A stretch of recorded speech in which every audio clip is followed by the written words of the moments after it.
Hey guys, welcome to the channel. This is 12-inch PvPenis, and this is going to be another piece of League of Legends content. It really felt good making that last video, and if you guys enjoyed that, I mean, we're going to make a few more just because I'm really enjoying it. I'm streaming every single day for League of Legends now. Well, I have for the last few days anyway, and I'll try to keep that up.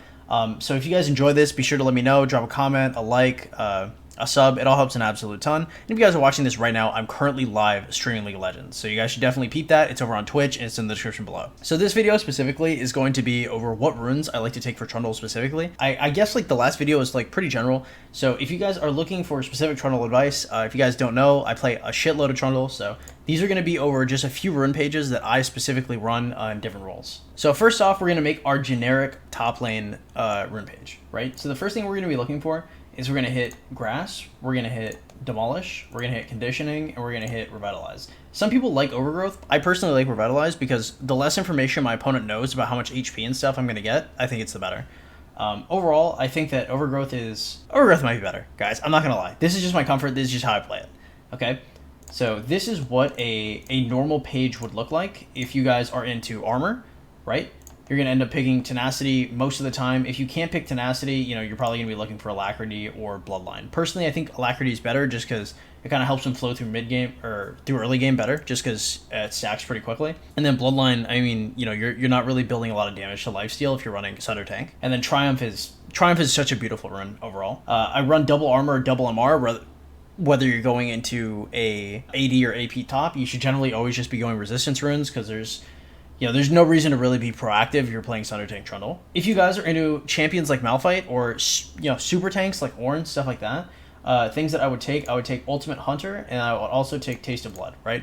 Gives you some extra inlane sustain, and Ultimate Hunter is going to be pretty important as you go towards the late game. There's going to be a point where every single opponent that you're looking at, you're going to be ulting, right? So if you want to ult Ornn off the rip, or like ulting to survive, you might be ulting squishies just to kill them faster. Like, you might be doing all sorts of crazy shit, and if you're into really, really tanky targets that you have to ult, you're going to end up using that ult probably 2 times a fight. And in order to get to that 2 times a fight kind of area, if you're fighting within Chaos, you're definitely going to want Ulti Hunter. And that's something that I run, and I'm pretty happy with in a Malphite. So into a champion like Cho'Gath, maybe, is the only champ that I would ever consider running Conqueror into, and anybody else, I think it's kind of trolling. This would be the page that I would take specifically into Cho'Gath. If you guys have ever played that matchup, that's what I'd run there. Next, we're going to talk about the Support Trundle page. If you guys play Support Trundle, there's 2 ways you can play it. One is you can run Press the Attack and run a page that looks something like this. This is something that I would run while I play Support Trundle generally.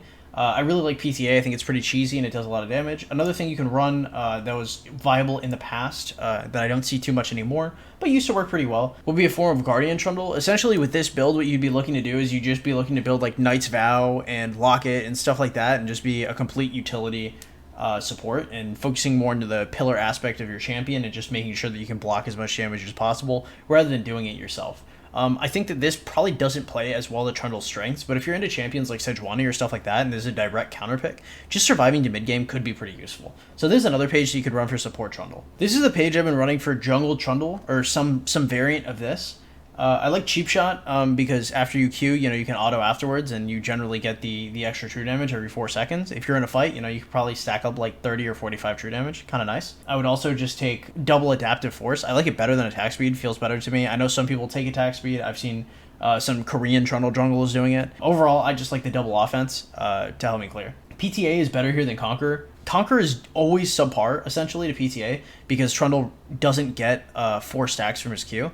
If Trundle got 4 stacks from his Q, we could probably talk about it, but I think PTA is just overall just too good on the champion. When you're ganking people and you're 2v2ing, just having PTA, especially level 1, doing 40 extra damage on your 3rd hit is just awesome.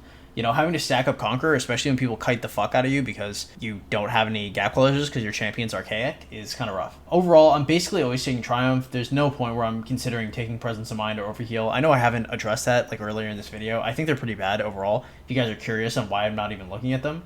And I almost always take Tenacity, because if they have like some semblance of CC, I would rather have Tenacity so I can always free up my ability to build Ninja Tabby unless they have a lot of AP. But generally if they have a lot of AP and I'm building Merch Heads, they also have a ton of CC, and then I still like taking Tenacity. Coup de Grace, I feel, for like obvious reasons, your champion's usually not playing from 2 HP. Shouldn't be anyway, unless you're like really trying to bait them in, and at that point you're probably not doing too much damage. yeah, this is really good for if you're catching people out. And then Relentless Hunter is just moving faster to move faster. There's no real rocket science behind that. So yeah, I mean, that's going to be it for the rune pages. Those are the few that I use. There's nothing particularly revolutionary about them, but if you guys are Trundle mins and you guys were curious at all how to do it, that's how I would do it. If you guys want to contact me while I'm not live, because I don't usually get to all the YouTube comments, well, shit, my videos have been a little smaller lately. I might get to all the YouTube comments. However, if I'm not responding to you, the Discord in the description below is the best place to contact me. And if you guys want to see when I go live or when I post a new video, that's the best place to find me. I'm considering making a full-size Trundle guide later. If you guys want that, be sure to let me know. Comments and likes are the best way that I kind of have a idea to gauge of like how well my content's doing. So have yourselves an absolutely wonderful one, and thank you so much for tuning in. Deuces.